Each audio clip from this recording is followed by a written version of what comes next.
آج آئی جی صاحب نے خود بھی اپنی گاڑی چیک کروائی جب وہ پریس وہاں گئے ہیں اپنے آفس وغیرہ، تو ان کا کہ یہاں سے میری گاڑی چیک ہو کے گزرے گی، اس لیے کہ بھائی اب ہر گاڑی منا دیا تھا کہ ہر گاڑی جو یہاں سے گزرے یا ہر بندہ جو یہاں سے گزرے وہ ان جگہوں پر جاتے ہوئے جو چیکنگ کا نظام ہے اس میں سے ہو کر گزرے.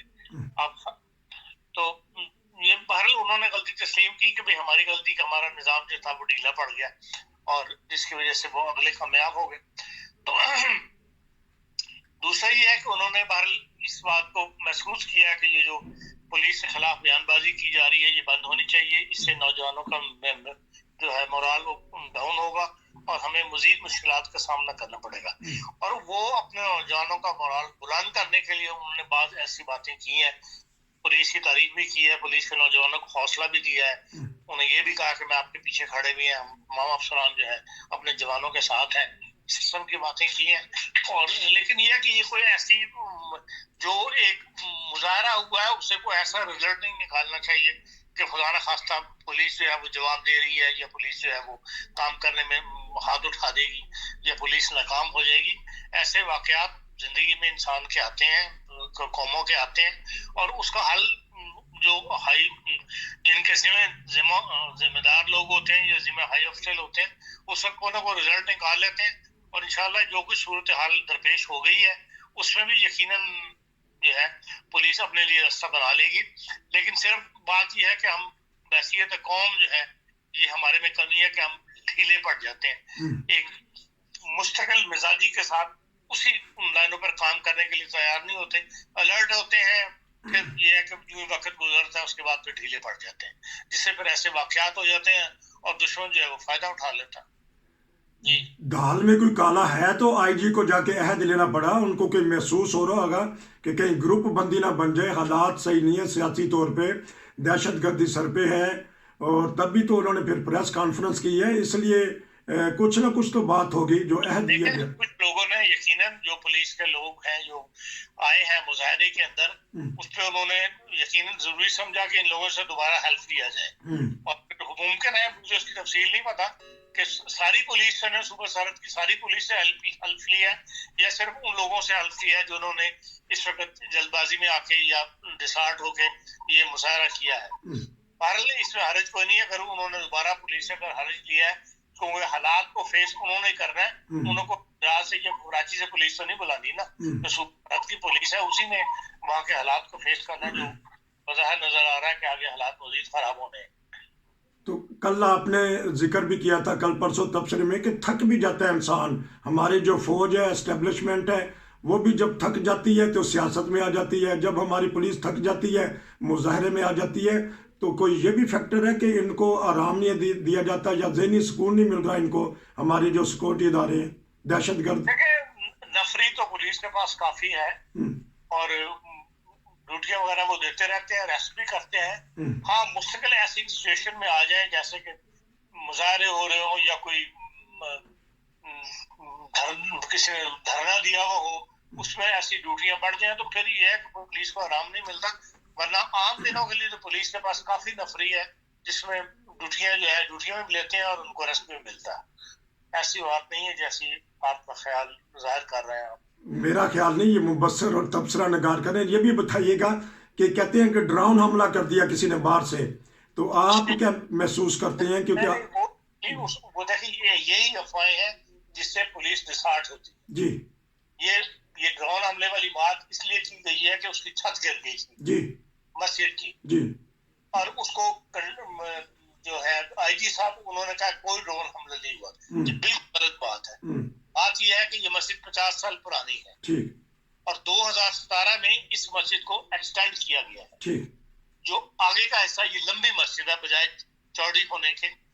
جو پہلے حصہ تیار کیا گیا تھا 50 سال پرانا، اس کے اندر نہ کوئی کھڑکی ہے، صرف ایک پرانا دروازہ ہے جو انٹرنس میں پیچھے چلا گیا ہے.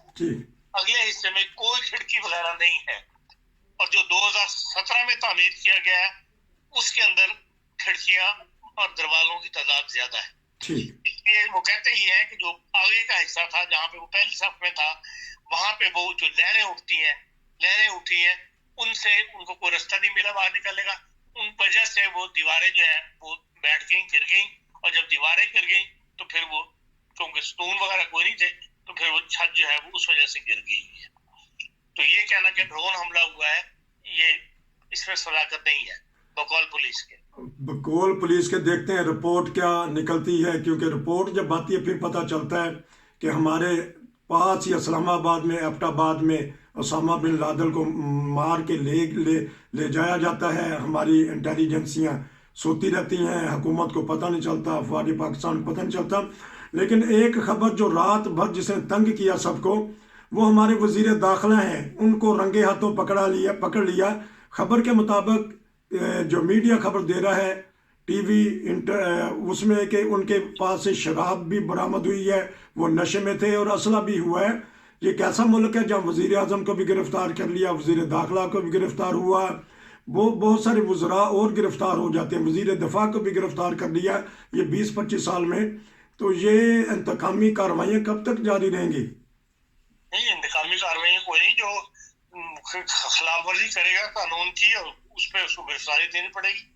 اس میں قانون کے اس میں انتقامی کارروائی والی کون سی بات ہے؟ تو نہیں تو اس سے عدالتیں موجود ہیں، اگر انتقامی کارروائی لے رہے ہیں تو پھر عدالتوں کے پاس جائیں، عدالتیں ریلیف دے دیتی ہیں فوری طور پہ. وہ 2 دن چھتر مارتے ہیں تو پھر چھوڑ دیتے ہیں. فواد چودھری کو، سواتی کو، شہباز گل کو چھوڑا ہے. تو ان کا کیا قصور ہے؟ انہوں نے تو عمران کا بیان ہی آگے کیا تھا نا. ان کا نہیں قصور، ان کی زبان کا قصور ہے. اچھا، جس قسم کی زبان وہ لینگویج استعمال کرتے ہیں، جس قسم کے چیلنجز دیتے ہیں وہ اداروں کے بارے میں جن کو آئینی تحفظ حاصل ہے، وہاں اپنی زبان کا استعمال جو ہے وہ محتاط ہو کر کرنا چاہیے. اس دفعہ تو انہوں نے آصف زرداری کے متعلق کہا کہ انہوں نے گینگ بنایا ہے عمران خان کو قتل کرنے کا. جس نے بیان دیا تو اس کو تو کچھ یہ آپس میں ایک دوسرے کے اوپر الزام تراشیاں کرتے رہتے ہیں، یہ کوئی ایسی بات نہیں ہے. جب یہ تھے یہ بھی کرتے رہتے تھے. ہاں تو پھر فواد کو اندر رکھا کہ نہیں رکھا؟ آج اس کو عدالت نے رہا کر دیا، اس کے اوپر کوئی ریفرنس نہیں، اثاثے بنانے کا کوئی ریفرنس ثابت نہیں ہوا. تو اگر ان کی بات ہی کر اب 6-8 مہینے اب ان کی حکومت کو آئے ہوئے ہو گئے، 3-3.5 سال ایک عذاب میں فیملی گزری کہ نہیں گزری. اخیر رزلٹ یہ ہے کہ کوئی احساس ثابت نہیں ہوا کہ احساس اپنے آمدن سے زیادہ احساسے بنائے. جھوٹا کیس بنا کے تو ایک فیملی کو 3 سال آپ نے پریشان رکھا. یہ انتقامی کارروائی. صرف قصور یہ تھا کہ آپ نواز شریف صاحب کے پرنسپل سیکرٹریز ہیں. تو چلیں کہ آپ کے ان کے ساتھ بڑے فرینڈلی تعلقات بھی ہیں، ان کی بات بھی کر لیتے ہیں. آج کل ان کی بڑی گڈی چڑھی ہوئی ہے، تو لگتا ہے کہ ان کو اچھی پوسٹ ملے گی. اور ایک کتاب کی رونمائی کرنے والے ہیں، وہ شاعر بھی ہیں جو باتیں اب ان کے متعلق بڑی اچھی کی جا رہی ہیں. شاعر تو بہت اچھے ہیں وہ، لیکن وہ اس جو ملک کے جو حالات ہیں اس میں وہ آئیں گے نہیں حکومت کے اندر، مجھے یقین ہے. اس طبیعت کو میں جانتا ہوں، وہ ان حالات میں ملک میں شہباز شریف صاحب نے آتے ہی جو 3-4 بندے جن کو فوری طور پہ پوچھا تھا ان میں وہ بھی شامل تھے، لیکن انہوں نے انکار کر دیا تھا. اور ابھی میں سمجھتا ہوں کہ وہ نہیں آئے گی کسی حکومت کے اندر. چلیں یہ تو پوری جی کے پہلے بار وہ سول سرونٹ تھے حکومت پاکستان کے، سی ایس پی افسر تھے، تو اس وقت اب وہ ریٹائر ہو گئے ہیں اور وہ آزاد ہیں، وہ کسی کا حصہ نہیں بنیں گے. لیکن ہماری جو حکومتیں ہیں یا ہماری ادارے ہیں وہ ریٹائرمنٹ کے بعد بھی فائدہ اٹھا لیتی ہیں کیونکہ ذہین ہے. اور چلیں تو یہ تو بات اس میں آگے تھی. کیا دیکھ رہے ہیں عمران خان صاحب جو الزام لگا رہے ہیں، اب ان کی باری بھی ہے. شیخ رشید پکڑے گئے، بڑے پکڑے گئے تو ان کے اوپر ہاتھ ڈالے گا. اور دوسرا یہ ہے کہ اعتراض یہ کیا جا رہا ہے کہ انہوں نے ڈانس پارٹی کی ہے، ادھر سے پولیس کے جنازے ابھی دفنائے نہیں گئے، تو انہوں نے لبرٹی میں رات کو جشن منایا ہے اور وہاں خوب میوزک چلا اور ڈانس ہوا ہے. عمران خان نے، عمران خان کی پارٹی نے، تحریک انصاف والوں نے. ہاں تو وہ اس سے قانون کی خلاف ورزی تو نہیں نا ہوئی، وہ تو ان کی اپنی اخلاقی وہ ہے کمزوری. اس میں کسی قانون کی خلاف ورزی تو نہیں ان کی جس میں مقدمہ چلا دیا جائے. وہ عمران خان صاحب پھنسیں گے توشہ خانے کے اندر. اچھا، تو 6 فروری کو ان پہ جو 6 فروری کے بعد ان پہ مقدمے وغیرہ چلنے شروع ہوں گے. تو لیکن جو کہتے ہیں کہ 10 سال ان کی حکومت رہی اور اربوں روپے ان کو دیے گئے خیبر پختونخوا کی پولیس کو، تو اس کا بھی تو حساب کتاب آئے گا نا کہ کدھر گئے ہیں جو ہماری سیکورٹی یا جو ہمارے پولیس والے ہیں وہ اپنے تحفظات نہیں کر سک رہے. دیکھیں 416 ارب روپیہ دیا گیا ہے صوبہ سرحد کی جی حکومت کو جی مرکز میں یہ دہشت گردی کنٹرول کرنے کے لیے، ٹھیک دہشت گردی کے نام کے اوپر. ٹھیک تو بہرحال وہ پیسہ کہاں گیا، کون کھا گیا، اس پہ کتنا استعمال ہوا، کتنا خرچ ہوا اور کتنا جو ہے لوگوں کی جیبوں میں گیا. اب 416 ارب جو ہے وہ پولیس کو تو نہیں ملا، وہ تو حکومت کو دیا. اب اس کی تقسیم کیا ہوئی، یہ بہرحال انویسٹیگیشن والی بات ہے. اور اب پاکستان میں کس چیز کی انویسٹیگیشن کریں گے جہاں تو ایمانداری ہے ہی نہیں. اس میں کیا کس ہر محکمے کا یہی حال. جو ڈیم تھے ان کے لیے پیسہ اکٹھا کیا گیا، لوگوں سے بھی لیا گیا، لوگوں نے اپنے ایک دن دو دن کی تنخواہیں بھی دی، انہیں ملک سے بھی دنیا نے بڑے بڑے پیسے بھیجے، کچھ پتہ نہیں وہ پیسہ کہاں گیا. نہ کوئی ڈیم شروع ہوئے نہ کوئی پروجیکٹ شروع ہوئے. تو بھارت سے محکمے کا یہی حال ہے. تو کرپشن کی وجہ سے یہی تو وجہ ہے کہ آج ملک جو ہے ڈیفالٹ ہو رہا ہے. اگر ایمانداری سے کام کیے ہوتے اور ہر جگہ ایمانداری سے پیسہ خرچ کیا گیا ہوتا، لوگوں کی جیبوں میں نہ گیا ہوتا، تو آج ملک ڈیفالٹ نہ ہوتا، آج ہم ترقی کر رہے ہوتے. یہی وجہ ہے کہ ہم آج زمین سے لگے پڑے.